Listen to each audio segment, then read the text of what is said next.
To whoever this may impact, sometimes our lives have to be completely shaken up, changed, and rearranged to relocate us where we're really meant to be. Sometimes change feels like loss, transformation is scary, and sometimes, to discover the best version of ourselves, we must let go of absolutely everything holding us down. Welcome to I Missed Me, your new safe space. I Missed Me's purpose is to help people all around the world to come back home to themselves. It is a healing self-growth podcast that encourages people to dive deep into their emotions, heal their traumas, and ultimately love themselves. My name is Mafia Ansures. I am your host, and I hope to be a part of your healing journey. Lux presents Hollywood.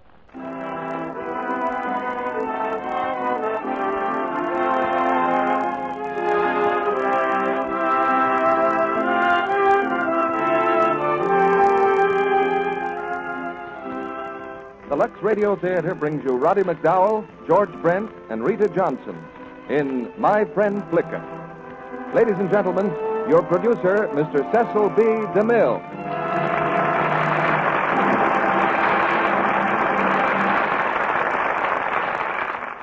Greetings from Hollywood, ladies and gentlemen.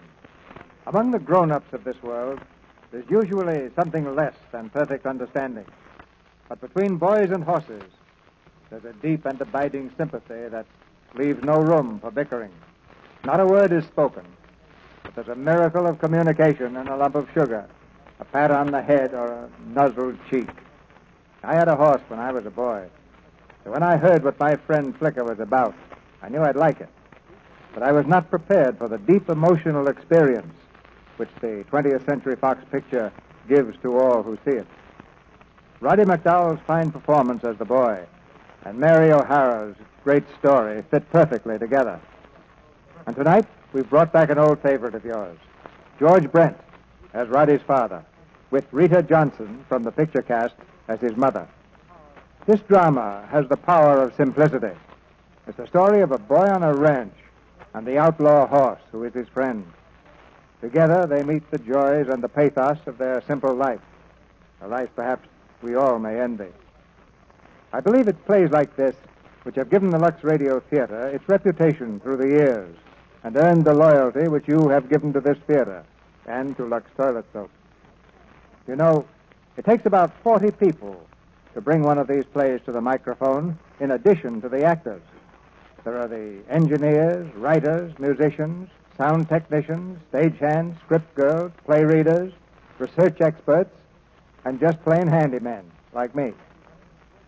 All these people work all week so that you can have this hour of entertainment on Monday night.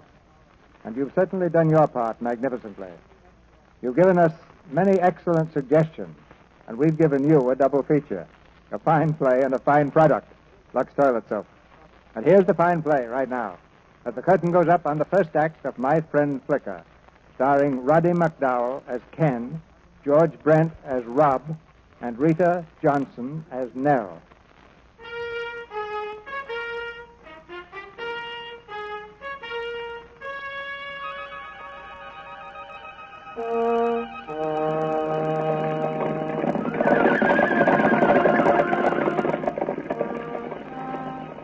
Around the lower meadow they flash, the brood mares of the Goose Bar Ranch, and their new foals, around and around again.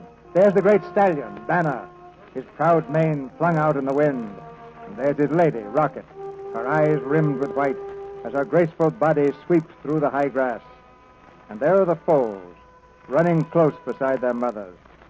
Running because they're so new to the world and so happy to be in it, and because the morning sky is clear, and the spring wind is fresh with the smell of pines from the mountains. Yes, this is the family of the stallion Banner. This is the lifeblood of the ranch.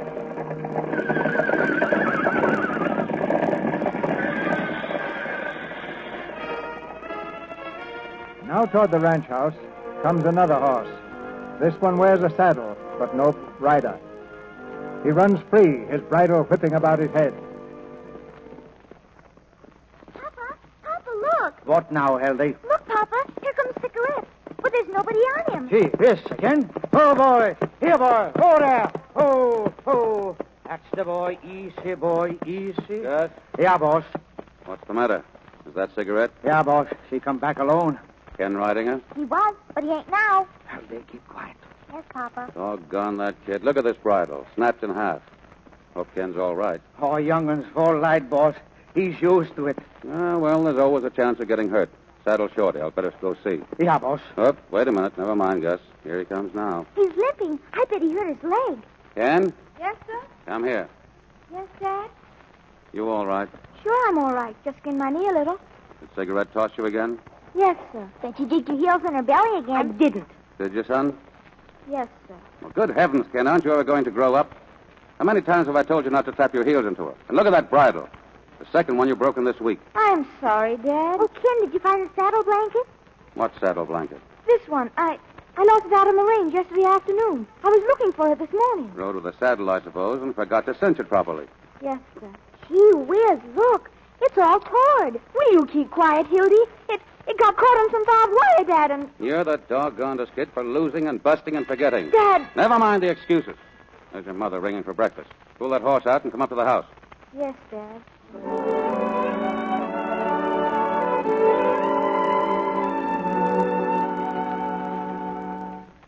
Sit down, Rod. It's all ready.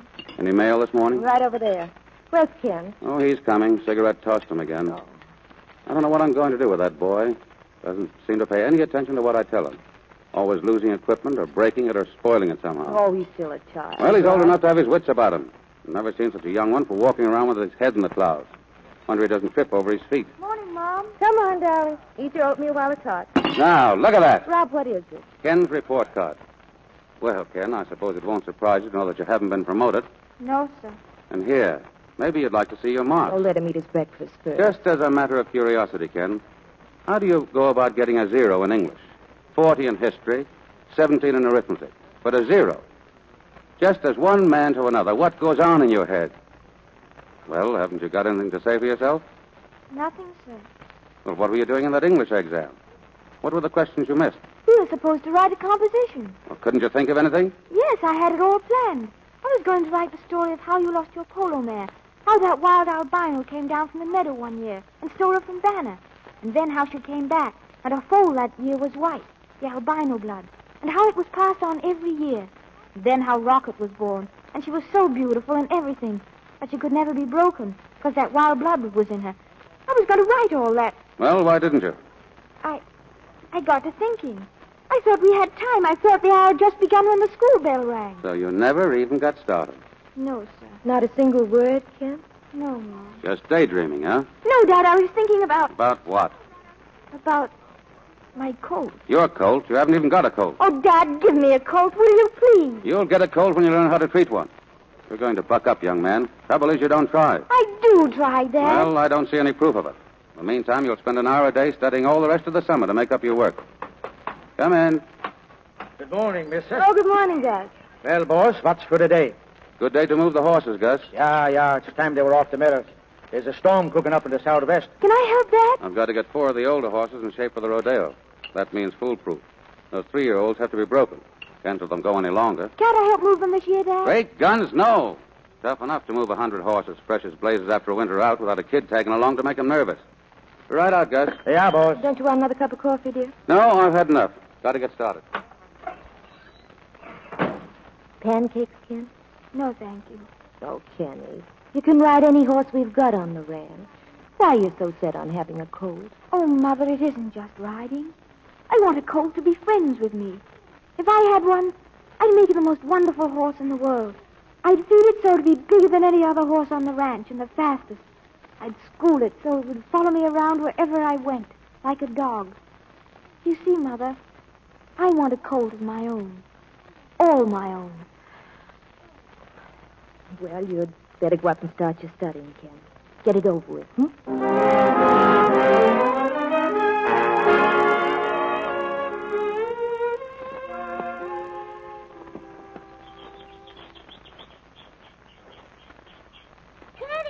Kenny, wait!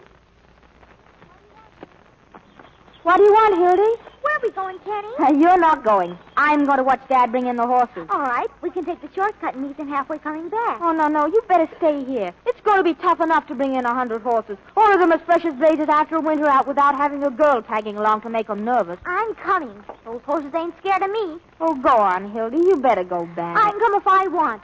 My father's the foreman. Well, my father's the owner of that ranch, and that's so. Well, my father's the foreman, and I can come if I want. Oh, all right. Come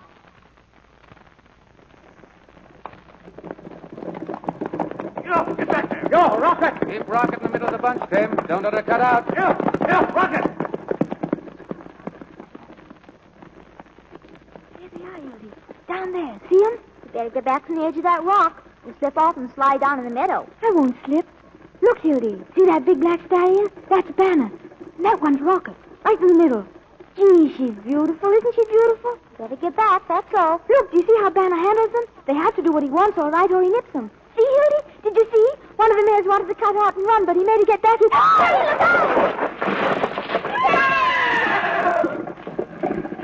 Yo, get up there, yo. Tim, Gus, they're stampeding. Yo, Rocket. Oh! They're making for the rock pile. Head them off, Banner. Head them off, boys.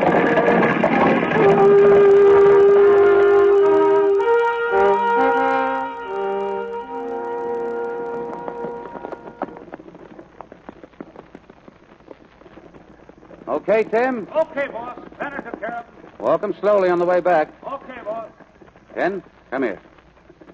What were you doing down here anyway? I came to see the horses. So you have to fall down the hill and start them into a stampede. I didn't mean to do it, Dad. I didn't mean to scare him. You didn't mean. You never mean anything, do you? Get up.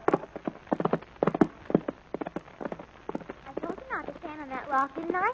Now your pa's mad at you. You'll catch it when you get home, I bet. Oh, go away, Hildy. Ain't you coming? I'll be up later. What's that? Look, Hildy. That's a yearling. But she shouldn't be here. She must have come down from the home pasture. Jeepers, look at her. Isn't she beautiful? Almost a white mane. That's the albino blood. But she's like Banner, too. She's got Banner's head. Oh, and she runs like Banner, like the wind. Oh, jeepers. If I could ever have a coat like that.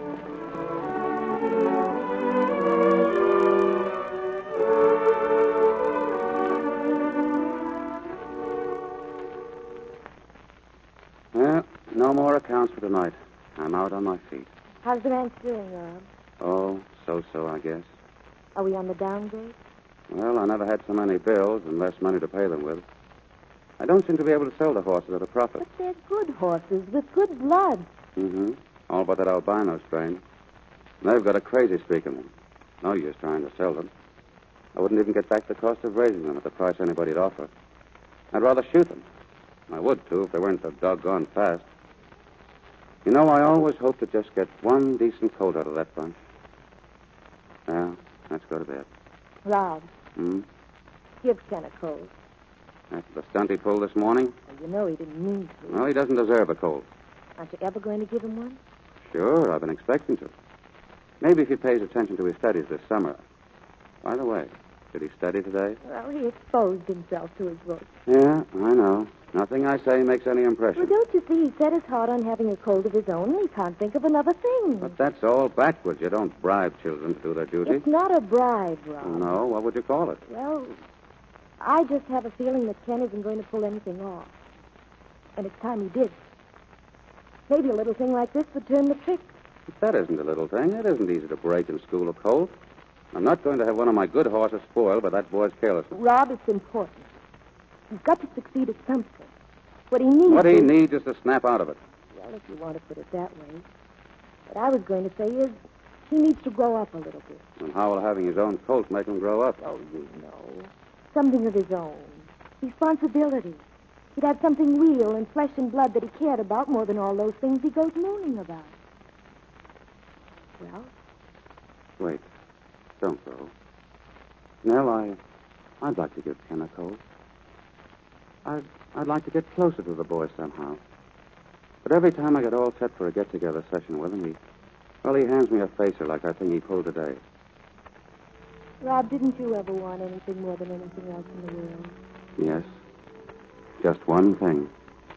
And I have it. You, Nell. Oh, you do understand. You do, don't you?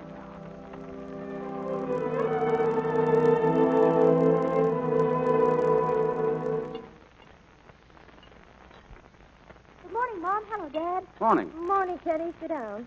Oh, Gus was in, Rob. Hmm? He tells me Rocket broke away from the home pasture last night. She did? He thinks she's got a colt somewhere. Well, there wasn't one with her yesterday. Now I'll have to chase all over the range looking for her. I'll find you, Dad. All right. I'll go with you. By the way, son, I'm going to take back an order I gave you yesterday. You can forget that art of study. Huh? Oh, thanks, Dad. You can. I'm going to give you a colt. A colt? A colt of my own? Mm-hmm. I'll give it to you, a week from today. That'll give you time to look them all over and make your own choice. You mean I can have any colt on the ranch? Yes, A yearling? that's right. You're ready to leave in 10 minutes. A colt of my own. Jeepers. Maybe I can have the one I saw yesterday.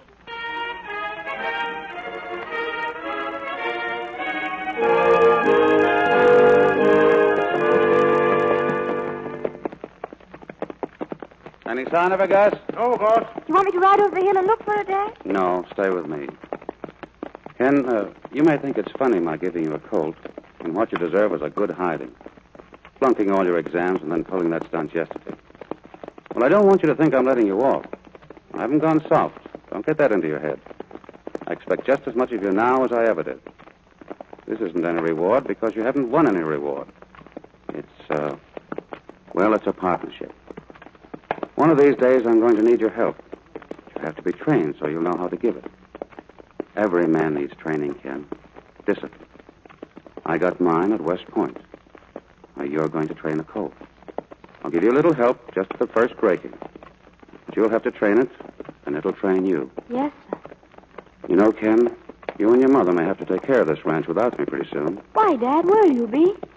Well, I may go back into the Army any day now, son. You understand, don't you? Yes, sir. So I'm counting on you to make a good pony out of that colt and let it make a man out of you. Yes, sir. Rocket's not here, boss. No colt here either. Well, I'm not surprised. I rode all over this grove yesterday, and I'm sure I didn't leave any colts behind. Besides, if Rocket had a colt, you wouldn't have left it. Dad, I saw a colt in the meadow yesterday. It got separated from that bunch in a stampede. It was a beautiful sorrel filly with a cream mane and tail. Cream mane. Sounds like that yearling of Rocket's. Rockets? Yeah. The filly sired by Banner last spring. That's what was the matter with Rocket last night. She missed the little filly and went back after her. Yes, if she did lose a colt, she'd very likely console herself with the yearling. She's loco, that Rocket. Well, we should pick up a track around here. Wait, boss. Well? There's a track, all right. But it ain't a horse, see? Right there. That's a cat, boss. Yep, it's a mountain lion, all right. Yeah, big one. Gee. We haven't had one of them around here for a long time. It's a good thing we got the brood mares out of here yesterday. Yeah, that's what happened. The cat got Rocket's foal. When, Gus? Track's not very fresh. Maybe 2 days old. 2 days. Then it couldn't be.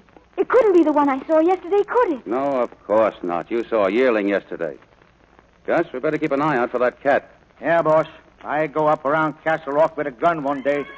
There she is, Dad. There's Rocket. Yeah, that's the yearling with her, too. There they go. Look at that filly run, Dad. She's almost as fast as Rocket. She sure is. What a pretty little Flicka she is. Flicka? What does that mean, Gus? Swedish for little girl. Flicka. That's what I'll call her. My coat. Your colt. Yes, sir. That's the one I want. Rocket's filly? Yes, sir.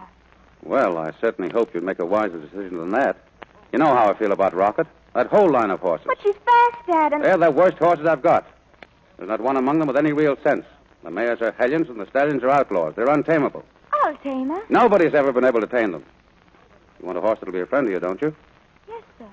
Well, you'll never make a friend out of that filly. No fence in the world will ever hold her. You No. better change your mind. No, I want her, Dad. Well, okay, Ken. I promise you could make your own choice. But remember, Rocket's loco, and 10 to 1, the colt is too. But, Dad, she may not be. Banner's her father. All right. It's up to you. We'll bring her in the next day.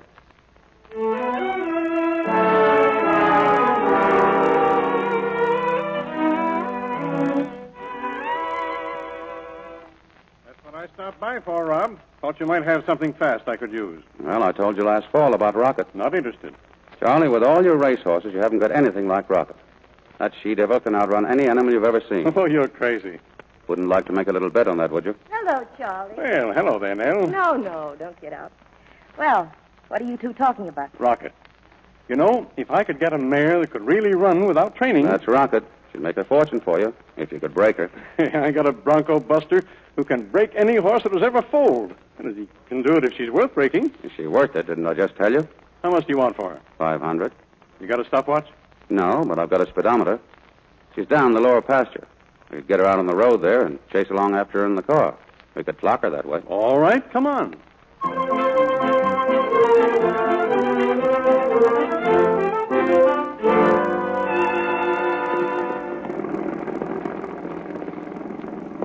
Well, what do you say, Charlie? Great gun, she's like a locomotive.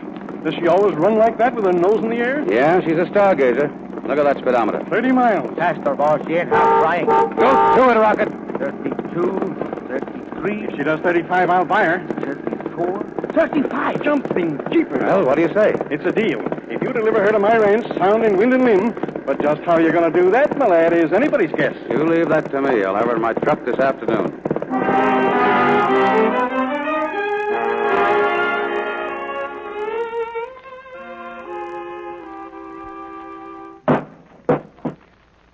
Hey, her, boss. Get in there. Get in, Be you. careful, Rob. Open the trailer door, Tim. She's coming through. All set. Get up, Rocket. Get up. Watch it, boss. There she is. Close the gate. Wow, that rocket. All right, Tim. Get on that truck. And don't swing that trailer on the curves.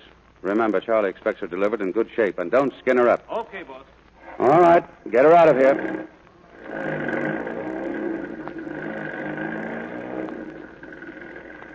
Well, that's that, Nell. You mean that's $500? It'll come in mighty handy, won't it? I guess we can use it. $500 and rocket off the ranch. What the... Rob, she's hurt. Hold it. Don't move that truck. Oh. Mom, what happened? What's the Don't matter? look, Kenny. It's Rocket. She was in the trailer, and then she reared up. Go in the house, dear. Rocket? Go inside, dear. Take the trailer off there. I'll be right back to help you with it. Yeah, boss. Well, Rob? She's finished. When she reared up, she hit her head on the gate down there. She's dead. Oh, poor Rocket. Well, there's one thing I can still do. I can get rid of every albino horse on the ranch, and I'm going to. You going to sell them? To Williams. Williams? They're too good for Williams. Well, he buys horses, doesn't he? But he buys any kind of horses, and he doesn't pay anything. Oh, whatever he pays is good enough. Hello. Hello, Williams? This is Rob McLaughlin. Look, Williams, I got a load of horses for you. Yeah, those albinos. Rocket's whole tribe. All right, at your own price. Good. Yeah, there are 9 of them. Wait a minute. There may be 10. Ken, come here. Yes, Dad? I'm going to give you a chance to do a sensible thing. I want you to choose another colt and let me sell Flicka to Mr. Williams with the rest of those jugheads. For your sake, I'm asking you to do this as well as mine. Sell Flicka? What's the use of having another Rocket on your hands? Did you just see what happened to her? But I'm going to tame Flicka. But you can't. It's impossible. Sometimes bad horses get tamed. You don't want a local horse, do you? I want Flicka. Look at me. Dad, please. She's mine. You gave her to me. And I want her, Dad. I want Flicka. All right. Sorry to keep you waiting, Williams. I thought there was one more, but there are only 9.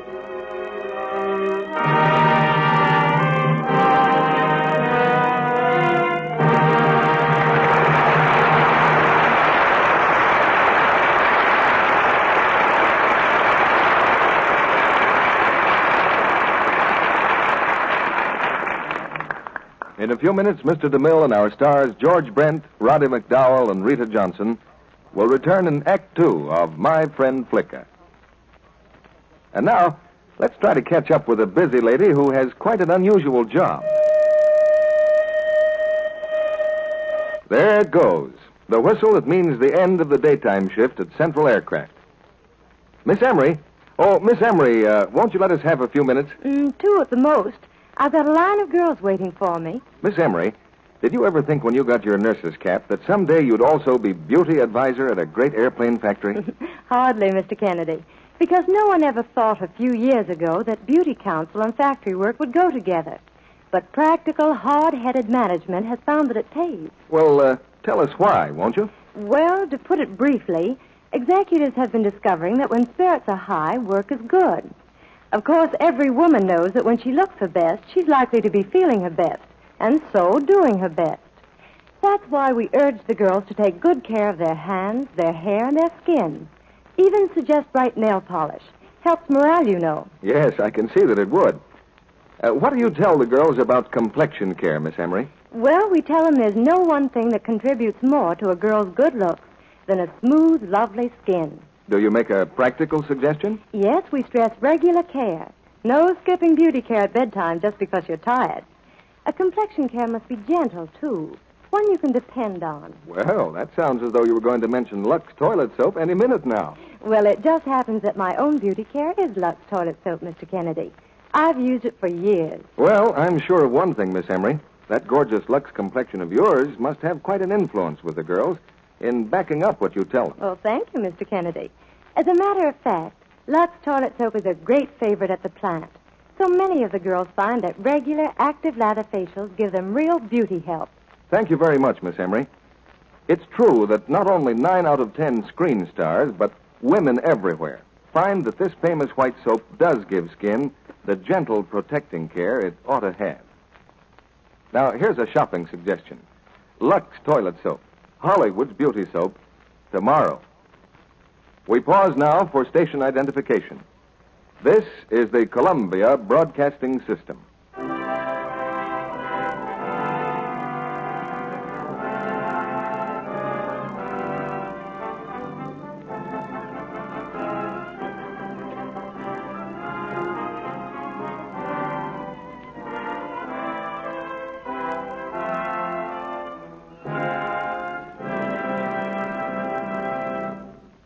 Act 2 of My Friend Flicka, starring George Brent as Rob, Roddy McDowell as Ken, and Rita Johnson as Nell.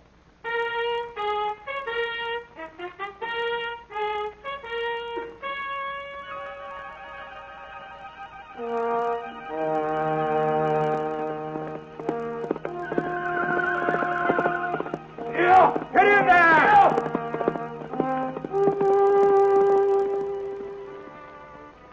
Flicka has lost the freedom of the pasture.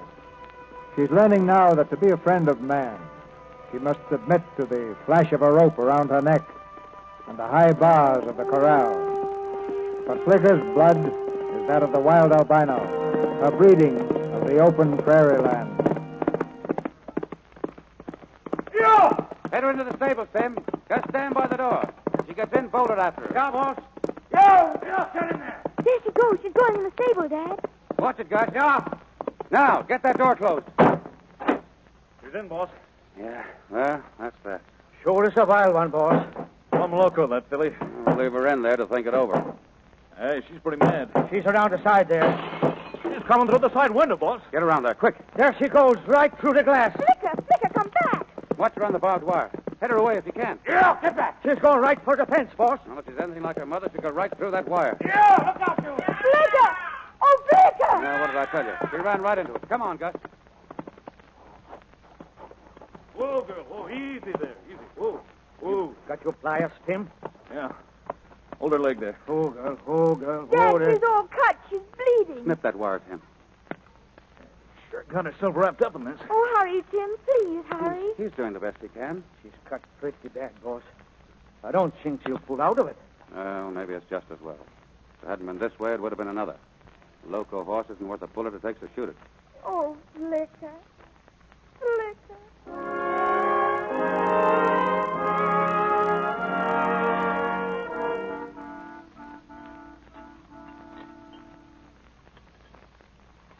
Kenny, eat your dinner.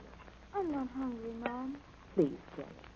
Do I have to? You heard what your mother said. But Flicka, I thought maybe I could go down and see how she is. Your mother said to eat. Let him go to her, Rob. He can't do her any good. Gus and Tim pulled her inside the fence and put menthol brew in her cut. She snaps out of it, she's got water and oats. Rob, let him go. All right, Please. all right. Go ahead, go on.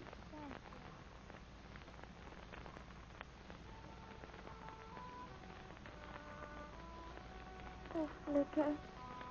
Does it hurt a lot, Flicka? I didn't mean to hurt you. I just wanted you to be mine. And that means you'd have to get to know me. That's why we brought you here, Flicka. So we could be friends. I'll stay here with you as much as I can. I'll come here every morning and every night. And every day after I finish my work until you get well again. Oh, get well, Flicka. Please be all right. Please, Flicka.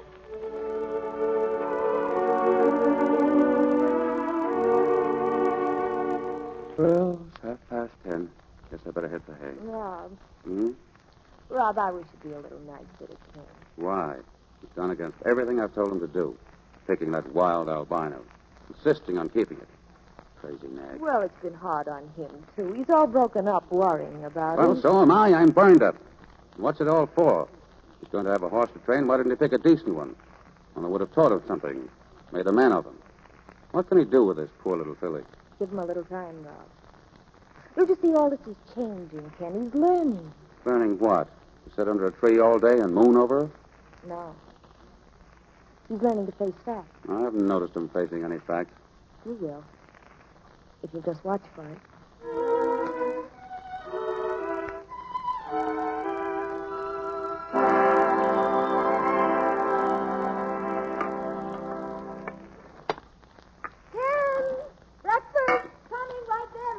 Well, what's he so chipper about this morning? Flicka. She's better. Oh, coming along, huh? Uh-huh. She's almost well. The cuts are all healed up, and she's eating like a horse. Hmm? What? Oh. Maybe we're going to have a pleasant summer after all. If she doesn't turn out to be another rocket. Oh, I hope not. We'll find that out when we put a holder on her. This morning, Mom, I'm starving. Ken, what kind of manners is that? Oh, I'm sorry. Good morning, Mom. Morning, Dad. Morning, Ken. Coffee, Rob. Thanks. Ken, now that Flick is better, I want you to remember that you have some other duties. Oh, yes, sir. You can give some of your time to your cold, but not all of your time. Oh, I won't, Dad. Oh, Dad, Hmm? could you come down and look at Flicka this morning and see how she is? Well, will Her Highness let you get near her? Well, not too close. She's still a little scared. But she'll let you look at her from the other side of the fence. That's big of her. Okay. We'll go down after breakfast and give her the once-over. Oh, swell. Here she is, Dad. Good morning, Flicka. Now listen, Flicka. Dad's coming down to look at you, so be a good girl and don't run away, will you? Well, she does look good. Fine, Ken. Yes, sir. Her cuts are all healed up, except for the one on the right front leg, and it's almost well. I think she's beautiful. Dad, do you think she's local? I'd have sworn it by the way she's behaved ever since she was born. But we've never seen her except when she was scared out of her wits. Oh, every horse looks wild in the eye when it's terrified. She tried to go through that fence when she knew she shouldn't. Yes, well, we'll forgive her that one. Point is, will she learn? Can she learn? And we've got to find that out, don't we? I mean, if she is local, maybe I'll never get her trained. Of course not, and there's no maybe about it. Son, what have I been telling you all these weeks? Didn't you understand? What did you think local meant? Sort of goofy or wild or hard to handle. Oh, no. It's much more serious than that.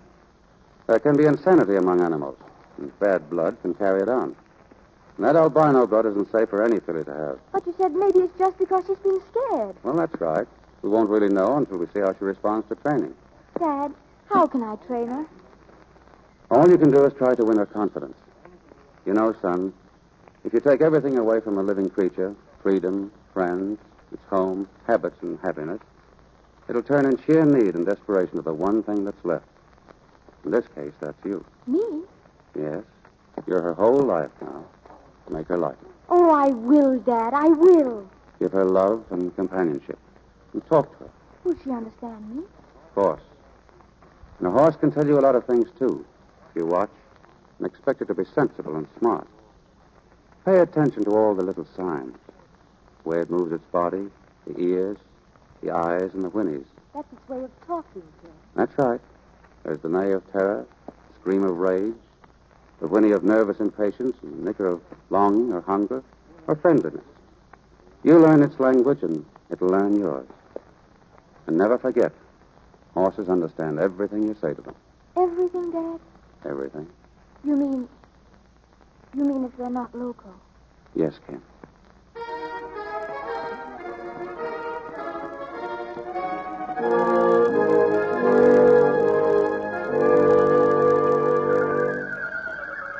All right, Flick, I know you're hungry for your oats, but I'm hurrying as fast as I can.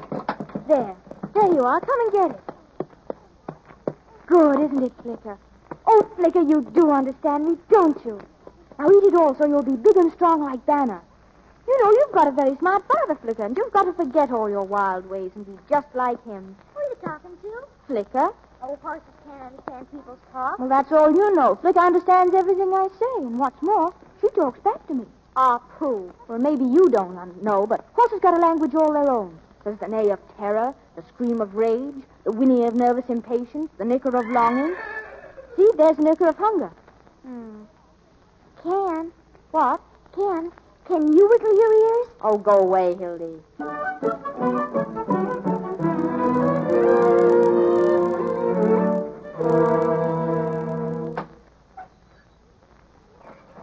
Mom. In the kitchen, Ken. Oh, you're ironing, Mom. Mm-hmm. Oh, What's in your mind, Ken? Want to speak to me about something? yes, Mom. Well, Mom, did you ever want anything terribly? most everyone wants something, dear. But you're grown up. You're married. You've got Dad and me. Why, you're finished. Then I shouldn't still be wanting, should I? But people do, Ken. Everyone? Always, Mom? Don't you ever get really finished? I wonder. Maybe sometimes, for a minute or two. What is it you want now, Ken? Oh, Mom, I want Flicka to be all right. Not local. Oh, perhaps she isn't loco, dear. We don't know yet for sure, but if she is, Ken, wanting won't change it. If she is, it'll look bad for her, won't it? Well, let's see what happens when we try to halt or break her. Does she have to be hold or broke, Mom? We've got to find out, don't we? I suppose so. But what if she won't let us? She loves you, doesn't she? Oh, yes, I'm sure she does. Well, that shows she's intelligent. How does it, Mom? Well, it's just a way of putting away fear. Don't you understand, Ken, that if you find love, if a person or an animal finds love, it's the same as finding safety. It's comfort and friendliness and help. Everyone longs for it. And if Flicka's found it, yet doesn't have sense enough to know she's found it and goes on being crazy and silly with fear, then she'd be loco. yes. Start getting the hay in tomorrow, Gus. Sure, boss. Nell, I'm hiring some hands for the next week or so. They'll eat a lot. I'll be ready. Good. Hello, son. Dad, I've been thinking. Don't you think it's about time that we hold or broke Flicka? What's that? I think we ought to find out now. You know what it means, Ken. Yes, I know. It'll prove whether I can have a trainer. I'll leave it to you, son. When do you want to try? Well, I thought today.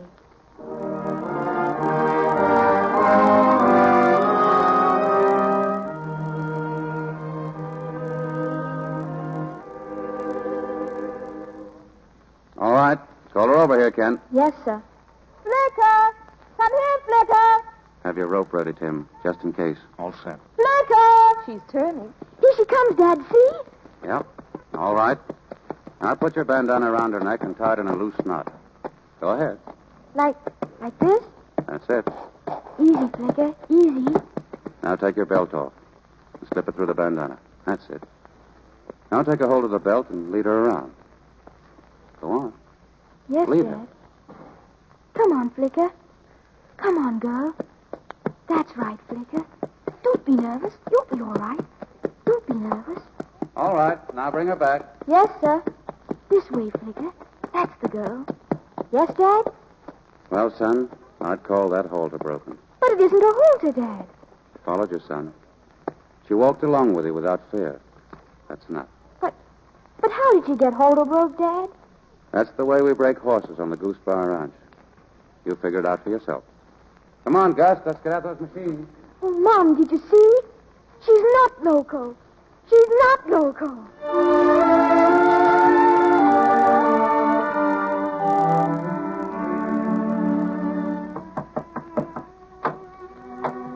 Hello, Gus. Kenny, I think maybe you better come to the pasture right away. What's the matter? Is it Flicka? Yeah. Her leg from the barbed wire. I think maybe she got infection. Infection? Is it bad? She's lying down. I think maybe it is very bad.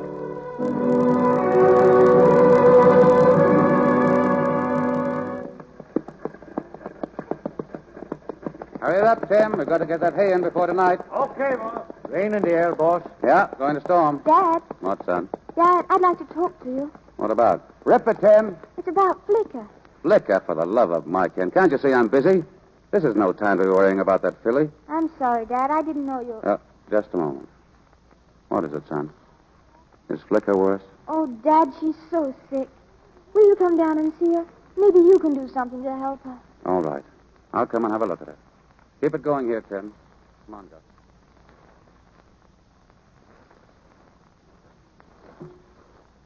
There she is, Dad. She's lying down again. For the love of... What's happened to her? She's been getting awfully thin. Thin? Oh, I can count every rib. I'm afraid she ain't going to pull out of it, boss. Pull out of it? Oh, she's dead already. How long has she been like this? She's been going down fast the last few days. It's the fever. It's burning her up. She's going to die, Dad. She'll die unless we do something. I'm afraid it's too late, Ken. We'll have to put her out of her misery. Dad, you mean... Oh, no, Dad, we can't. We can't do that. I'm sorry, Ken. But it isn't fair to an animal to let it suffer like this. Look at her. She's burning up. Why, she can hardly breathe. Flicka. Oh, Flicka. Gus, you know what to do. There's a gun in the shed. And pick a time when Ken is not around. Oh, Flicka.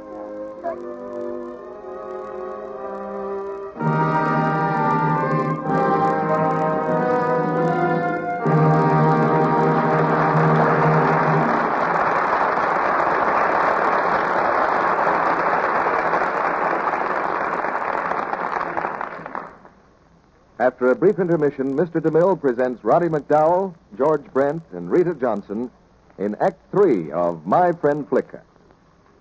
Now, here's Sally, and looking a little puzzled, too. Mr. Kennedy, I've got a letter here from my young cousin Joe in the Army, and, well, I can't understand a word of this sentence. Read it, Sally. Maybe I can help you. He says, was in the limp line this week, Sally. I'm okay now, though. The doc slipped me some shutters and sent me packing for my snore sack. That's elementary, my dear Sally. It means Joe was at sick call. The doctor gave him some sleeping pills and sent him to bed. Any more? Yes, he goes on to say, the eagle flew yesterday, which gives me enough pocket lettuce to go to town Sunday. I'll have to get flicked up with a chili bowl first, and... Goodness, Mr. Kennedy, you'd better translate that. He means yesterday was payday, and so he has enough paper money to go to town. But first he has to get a haircut. Well, now at last I'm coming to something I can understand. He says, and say, when it comes to slicking up, that package of Lux soap you sent me is okay. Boy, the lather's wonderful, the kind a man likes. He might even have said, Lux soap slicks a man up by the numbers. That's Army talk, too, Sally, and it means with precision and efficiency. Sally, it looks as though that present of yours made a hit in any language. Well, Mr. Kennedy, I've always noticed that the men in our family enjoy using Lux soap just as much as I do. Sure, Sally, why not? Men like a little luxury, too. A bath with that rich, creamy Lux soap lather makes a man feel like a million. Did you know, Mr. Kennedy, Lux toilet soap is a bestseller in all branches of the service? Yes, Sally, and there are lots of good reasons for it. For one thing, Lux toilet soap costs so little. And being hard-milled, it lasts such a long time. You can use it right down to the last thin sliver. But most important of all, men go for that rich, active lather that gets off the day's dust and grime with neatness and dispatch. Does it gently, too. Yep, Sally, as a soap for face and hands, and as a bath soap, too, Lux has everything. Yes, and it's nice to know it's one of those little everyday luxuries we can all afford. Right, Sally. So here's our tip to women everywhere. Let all the family enjoy using this fine white soap. And remember, Lux toilet soap is hard-milled. It lasts. And it's easy on your budget. Now, our producer, Mr. DeMille. After the play, we'll have a chat with our stars and a surprise guest star. Now the third act of My Friend Flicka, starring Roddy McDowell, George Brent, and Rita Johnson.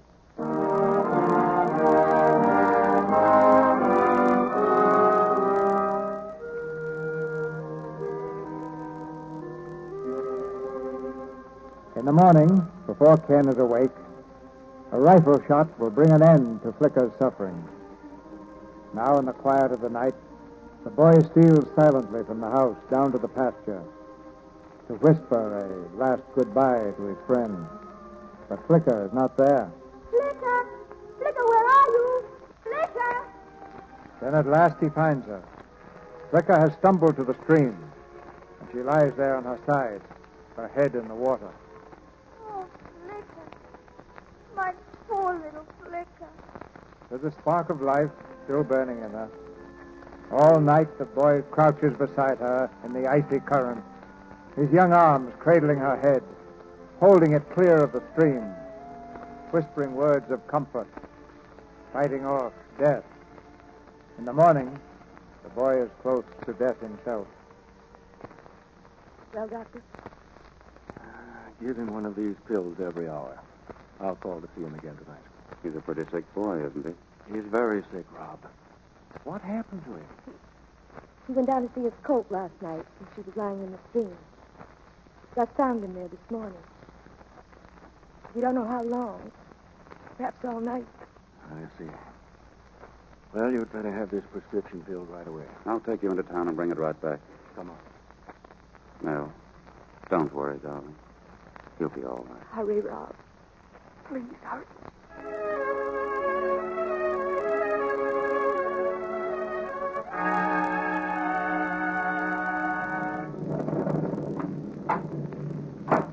Rob? No, mister. It's me. How's the little boy, mister? Oh, Gus, he's so sick. Oh, little fella. Gus, is Flicka dead? No, missus. Him and me, we fixed her up in a blanket sling. She can't stand alone. But she drank a bucket of water like a good one. Did Rob say you didn't have to shoot it? No, missus. But I just couldn't do it. When I found him like that this morning, Philly and the little boy, I know, just... Gus. I know what you mean. She's got plenty strength yet. She could live, maybe. She could. Sometimes I think, Gus, miracles can still happen. It was the cold water washing the fever out of her. But it was more than that. It was Ken giving her courage. All night that little fella sitting by her and saying, "Hold on, Flicka. I'm here with you. The two of us together." Storm coming up, missus. Big one. I'll stay here, I guess. Maybe you need me. Thank you, Gus.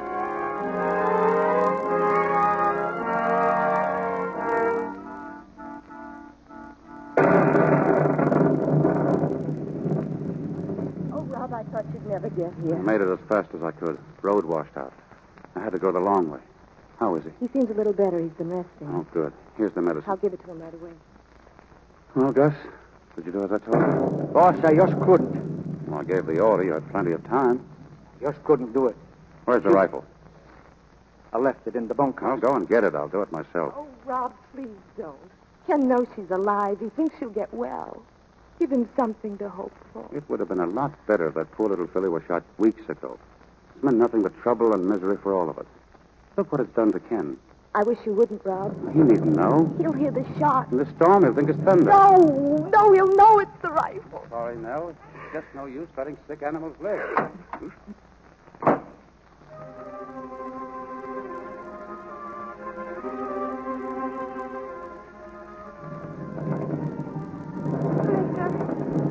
I'll stay by you, Flicka. Don't die, Flicka, please. I'll stay by you. Oh, help me, someone. She's so heavy. Help me, someone. Candy, So heavy. dear. So heavy. It's all right, darling. It's all right. Well, you're just dreaming, dear. Oh, I'm here, Ken. it's raining. She's down there in the pasture. The rain won't hurt her, darling. Flicka's been out in thunderstorms all of her life. That was Dad's car I heard before. Wasn't it, Mom? Yes, dear. He's home. And then he went out again. Didn't he, Mom? Yes. Down to the pasture. Oh, Ken. I know she's sick. She's so sick. We can't allow animals. We mustn't let them suffer. Maybe she'll get better. It could happen, Ken.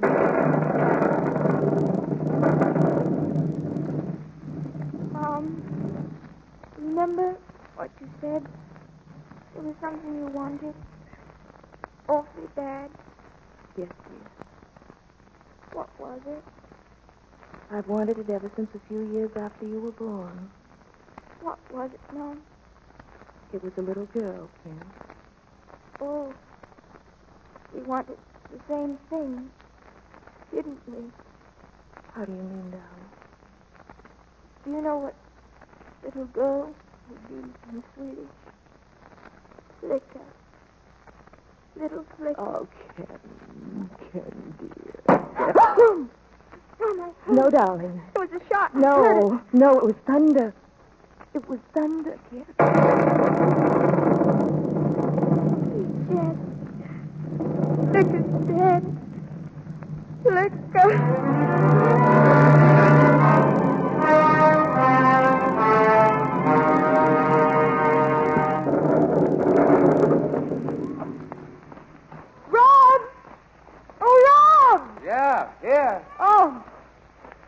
Rob, you all right? Sure. Why? Ken's asleep and Gus is with him. I got worried about you. Was that Flicka? Yep. But I heard a shot. It was the mountain lion. I took a crack at him. Did you get him? No, but I will before morning. But what about Flicka? You said you were going to... Yeah, I know. But I couldn't do it. That darn little fool wants to die. She'll have to do it by herself. Oh. Ken heard the shot. Yeah? How'd he take it? Well, he took it. Didn't question it. Didn't seem to rebel. Well, if he wakes up and asks, I don't think you'd better tell him she's still Oh, alive. but Rob, that... She may be dead by morning. Wouldn't surprise me. He's accepted her death now. If he knows she's still alive, he'll be all upset again. I won't tell him. You better get along up to the house. If that cat's still around, I don't want you wandering around in the dark. Well, are you going to stay here? With that filly tied up like that, the cat will probably come back. Can't leave her. Rob. Now go along, Nell. I don't want... Rob, look. Over here. In the tree. All right. Don't move. I can see his eyes, Rob. Quiet. If we move, he'll spring. All right. I've got a sight on him now. Yeah, that finished him. Easy, Flicka. Easy, girl. That cat won't bother you now.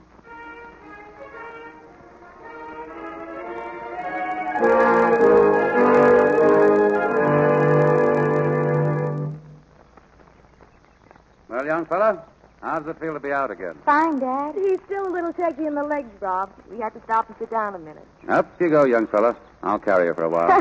Thanks, Dad. Well, the doctor said to walk, didn't he? Well, we'll walk. Where are we going? Oh, I thought we'd take a look down the home pasture. I've got the yearlings in there again. Oh, the yearling. Sure. Still want a colt, don't you? Well, you can pick one out. Dad. Anyone on the ranch. Dad, I don't want to pick one out now. Why, Ken? Please, not now. There they are. Some beauties in that pack, Ken. Oh, please, Dad. Look, Ken. Look at that pretty little filly. That one over there. Why, Mom, it's like Flicka. It is Flicka. Yes, Ken. But I thought... I didn't shoot her. I couldn't. That shot was for the mountain lion. Oh. I killed it. Oh, Flicka. Flicka, come here. It's me, Flicka. It's your friend. Easy, Ken. Flicka. Here she comes. Oh, Dad, look. She knows me. Hello, Flicka. Oh, Flicka. She did get gentle, didn't she, Dad? Gentle as a kitten. She's given us a lot of trouble, son. She's taught us a few things, too. Important things. You responsibility. And me that there is such a thing as hope beyond hope. And sometimes, when things are at their lowest ebb, all we need do is have a little more love, a little more patience, and a little more faith. Dad, does she know what we're saying now? I think so. And now she's asking if she can run again. Go on, Flicka. Run, Flicka. Run!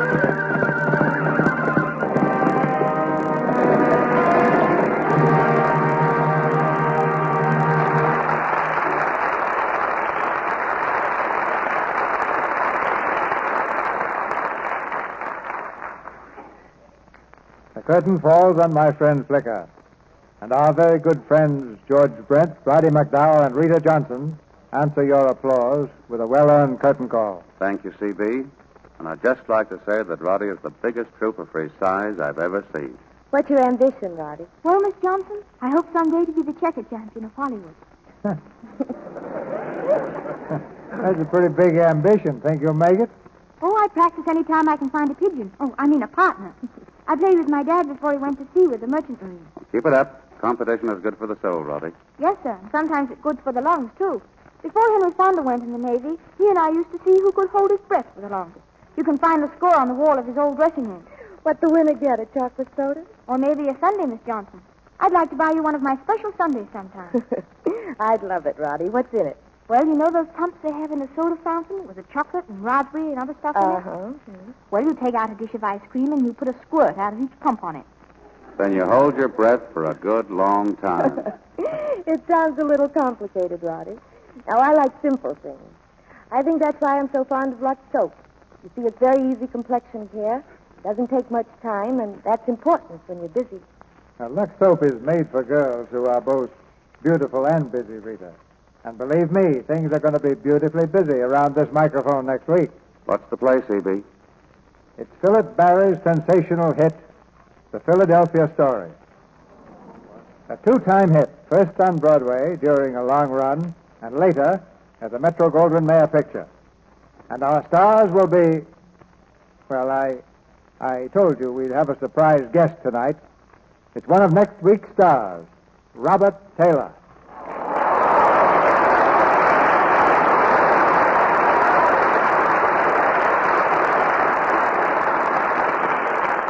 Hello, everyone. You've held back the most important part of the news, C.B. I guess Bob means the rest of our cast. We'll have three stars in the Philadelphia Story next week. Robert Taylor, Loretta Young, and Robert Young. Yes.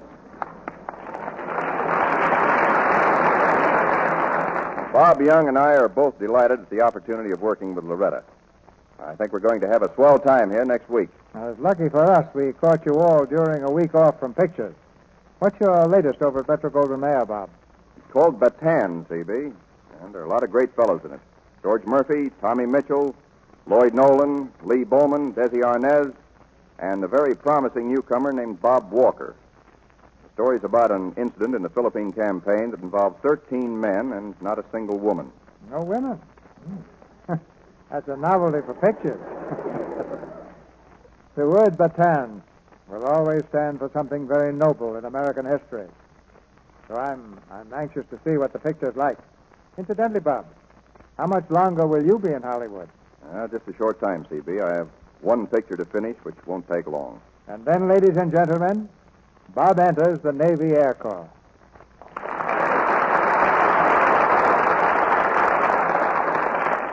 We wanted to have him here just once more before he left. That will be next Monday night when we present Robert Taylor, Loretta Young, and Robert Young in the Philadelphia Story. Glad to be aboard, C.B. I'm expecting a great show, Bob. Good night. Good Good night. night. Good night. Good night, everyone. See you at rehearsal, Bob.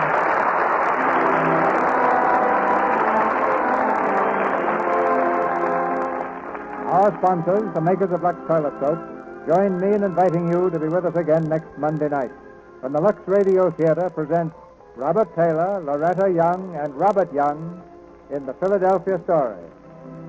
This is Cecil B. DeMille saying good night to you from Hollywood.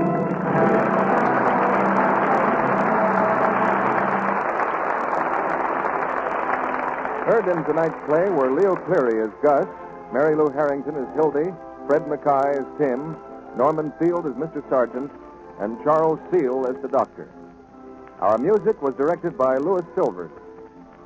And this is your announcer, John M. Kennedy, reminding you to tune in next Monday night to hear Robert Taylor, Loretta Young, and Robert Young in The Philadelphia Story. Food rationing and shortages don't worry me. I make sure my family gets enough vitamins and minerals. I just buy Vims and add them to my family's meals. You see, Vims are scientifically designed to help make meals complete. Right. For Vims give you all the essential vitamins and all minerals commonly lacking. They're pleasant to take, too. Children love them. Ask for Vims at your druggist. VI for vitamins, double MS for minerals. Vims. This is the Columbia Broadcasting System. To whoever this may impact, sometimes our lives have to be completely shaken up, changed, and rearranged to relocate us where we're really meant to be. Sometimes change feels like loss, transformation is scary, and sometimes, to discover the best version of ourselves, we must let go of absolutely everything holding us down. Welcome to I Missed Me, your new safe space. I Missed Me's purpose is to help people all around the world to come back home to themselves. It is a healing self-growth podcast that encourages people to dive deep into their emotions, heal their traumas, and ultimately love themselves. My name is Mafian Sures. I am your host, and I hope to be a part of your healing journey.